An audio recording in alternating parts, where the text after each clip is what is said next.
17th.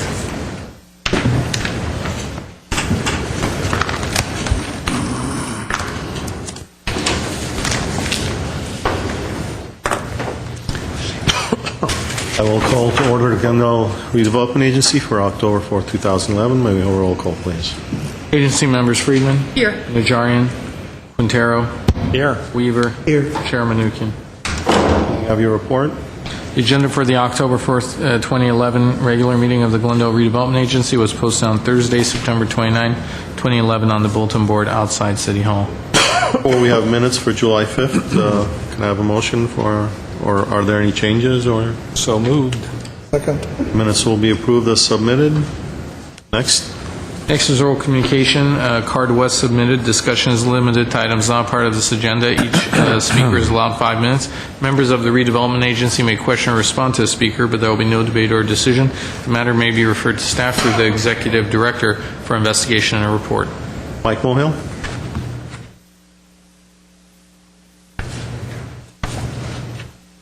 Good afternoon, Chairman Manukian and council members and the viewing public. My name is Mike Mohill, 33-year resident of Glen Oaks Canyon. A few weeks ago, I'm sure you all missed me, I was in Vancouver, British Columbia, and I saw a very interesting thing that I thought I would share with this agency.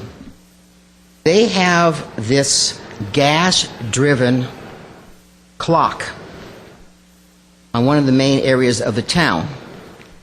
And I bring this up because it's a point of interest. When everybody comes to Vancouver, they all want to see this gas-driven clock. I brought this postcard of it for you all to see it. I thought about it being planted in front of something like this, in front of the new Neon Art Museum. It's different. It can be an attention getter. I have no idea what it would be costing, but I just wanted to pass this on to the agency and the management, and perhaps someone else would look into it. Like I said, it's the destination point when you go to Vancouver. Everybody sees it. Some people see it more than once. I also am told there's like only 3 of these types of steam-driven clocks in the world. One I know is in Germany. Second one is British Columbia. Third one I haven't done my research on. Okay? So I'll just hand it to Artie and you can all look at it.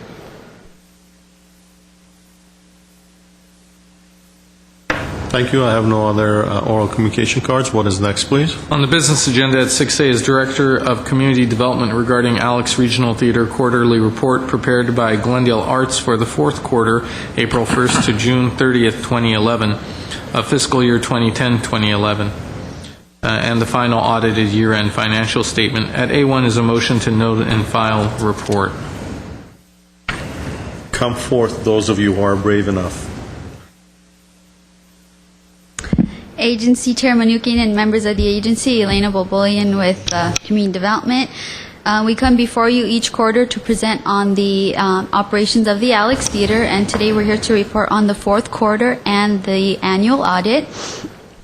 In summary, their cash was down, ticket sales were higher compared to the same period last year.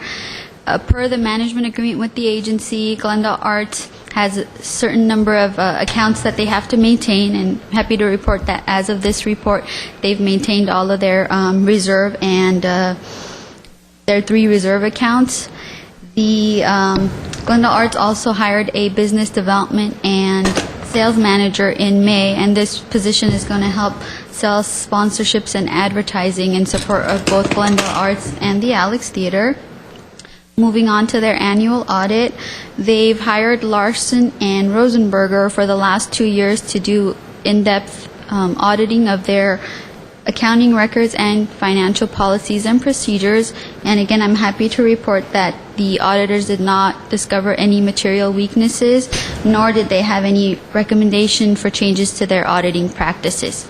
That concludes my report. If there are any questions, both myself and Barry McComb, the Executive Director, are here to answer them. Okay, thank you. Any questions?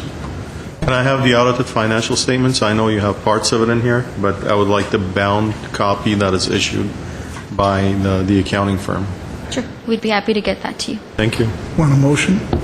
Motion to note on file, I believe. Oh, do you? My apologies, Mr. Mohill. Mr. Mike Mohill.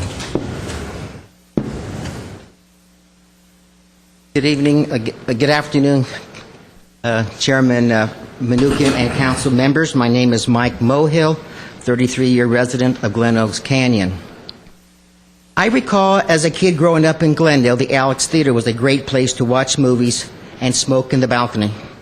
In 1992, the City Council purchased the movie theater from the Mann Theaters and spent millions of dollars then and now refurbishing the old movie house into a live theater. It was going to be the centerpiece of downtown Glendale. Through the years, millions and millions of dollars have been spent upgrading the theater, and another $2 or $3 million is being asked for by management even today. Mr. McComb reported the great influence the theater has had in the community without providing any hard documentation. He mentioned the Egyptian Theater in the city of Los Angeles, but that theater is located in the heart of Hollywood, where tourists walk the streets seeking entertainment. More funding to save the theater is needed, said Mr. McComb. What kind of accountability is there on Mr. McComb? Is his performance salary based on increased ticket sales or profitability of the Alex, or just what? This taxpayer wants results, not just another weather report. Is it time to turn this sacred cow to a private company? Maybe a private company would be more aggressive in promoting the Alex Theater, even in this down economy. Councilwoman Laura Freeman said the arts needed to be supported by the city. But why, Mrs. Freeman, would you want to keep putting your money into a sinking hole? If the money came out of your purse, would you be so generous as to give money away with limited accountability? Isn't it about time that we cut our losses and bail out of the Alex Theater? I believe Councilman Arun Najarian said it right when he said, quote, "Is this just going to be a spiffier Alex that's going to fall on hard times when we cannot subsidize it anymore?" Does the voting public want the Alex Theater no matter what? The Alex Theater, our sacred cow. Every city needs one. Thank you. Thank you. Do you know how much the depreciation is annually? You said the income is $100,000 approximately after the redevelopment agency donation or redevelopment agency revenue. Do you know what the depreciation is that you take annually on the financial statements?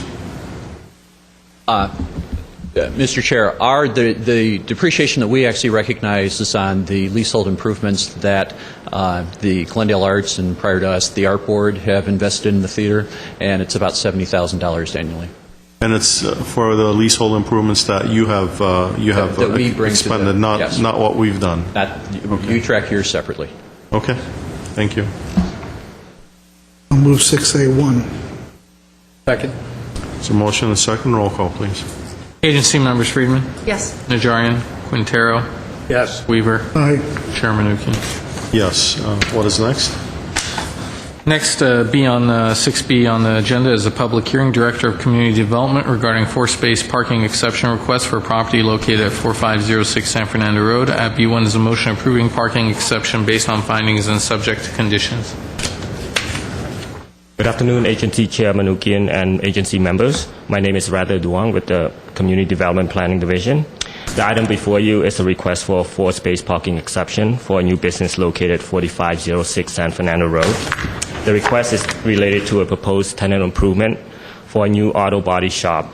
4506 San Fernando Road is a 4,545 square foot space and is zoned IMUR, which is Industrial Commercial Residential Mixed Use, located within the San Fernando Road Corridor Redevelopment Project area.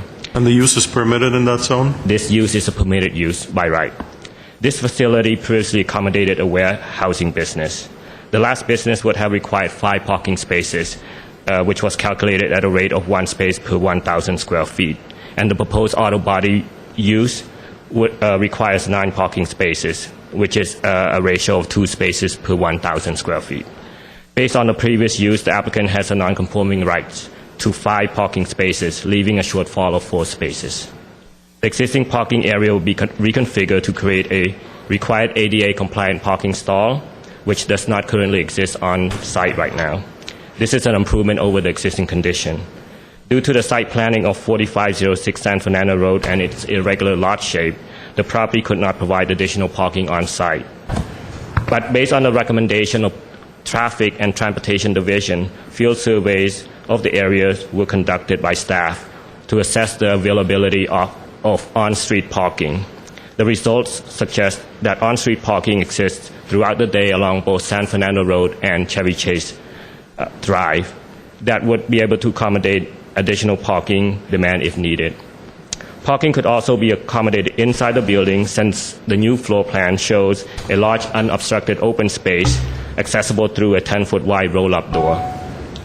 The proposed business plan also calls for customers to drop off their vehicles and also to pick up once they have been worked on or fixed, which can help ease some of the potential parking demand.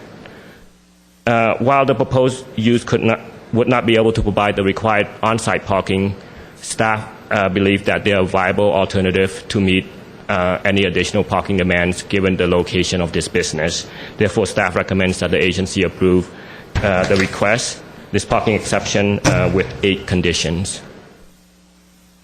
And that concludes my presentation. I'm available to answer any question you may have. What are the 8 conditions? Did you open the public hearing? The conditions, Agency member Manukian, did you open the public hearing? Yeah. Okay, thank you very much. And there was an additional condition which I found out. the conditions are 1, all work, repair shall be performed inside the building. 2, outside storage of tools, equipment, or vehicles are not permitted. 3, the existing landscape planter shall be maintained in a clean and attractive manner and shall contain live landscaping at all times. 4, any change to exterior of the building is subject to the review and approval of the Glendale Redevelopment Agency and or the Design Review Board if the proposed changes are not exempt. All signs require a separate sign permit. 6, no signs or banners shall be permitted to be attached to the existing wrought iron fence and gate. 7, any new rooftop equipment shall be appropriately screened from the public right-of-way. And 8, that the parking exception request is tied to the use. So it's the brick building on the corner of Chevy Chase and San Fernando?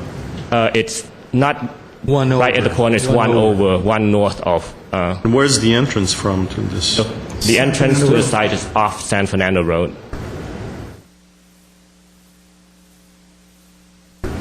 Agency Chair Manukian, Yes. just one correction to the final condition, that the parking exception is particular to the business for which the exception was granted, that is Chase Auto Body, and not particular to the use itself, but particular to the business for which the parking exception is granted.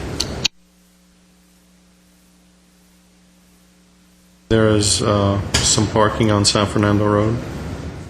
Yes, that was observed through staff field observation. Why is that curb painted red, that whole curb? The curb in front of San Fernando Road, Yeah, in front of the business. yeah, it's a considerable, actually, you can fit 2 cars in there. The curb was observed by staff at the corner, but not directly in front. Directly in front of the property and across the street, it was allowed parking. There's a 30-minute parking in front of, on San Fernando itself, by Chevy Chase. That is probably in front of the paint store. Okay. Yeah, but not directly in front of the subject site. And look at this.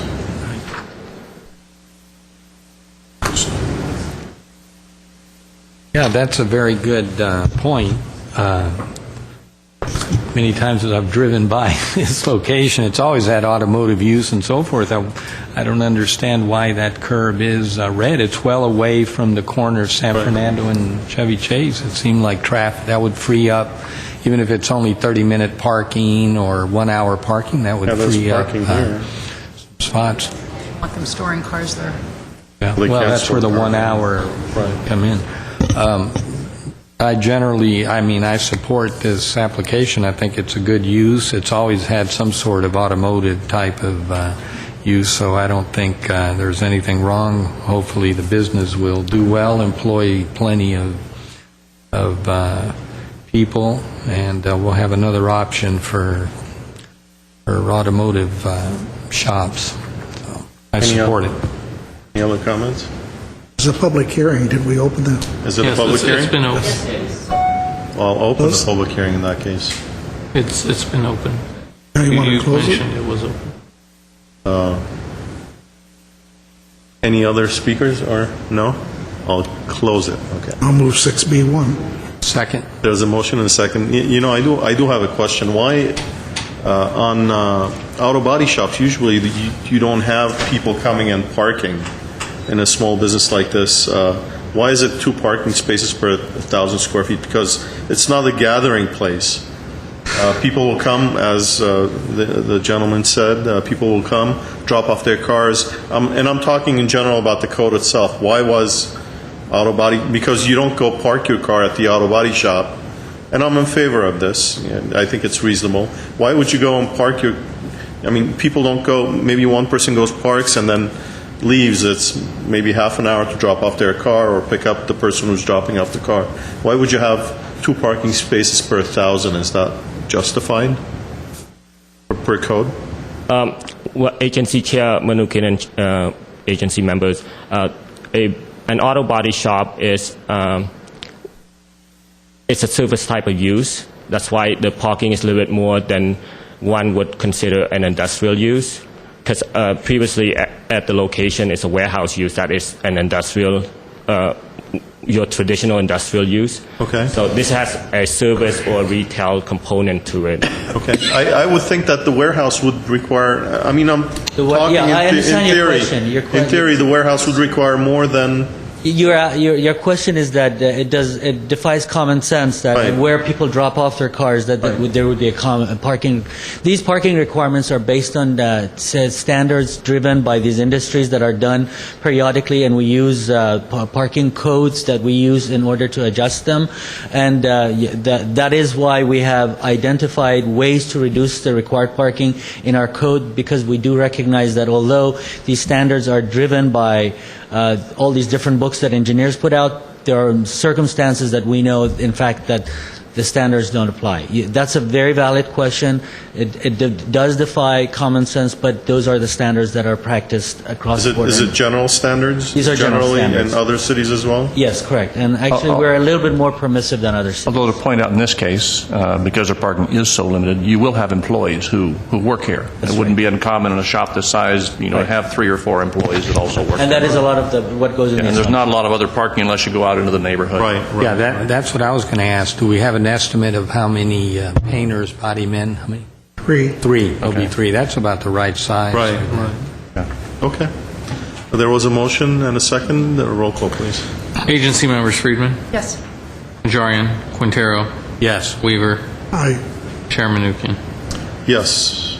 Are there any agency member or staff comments?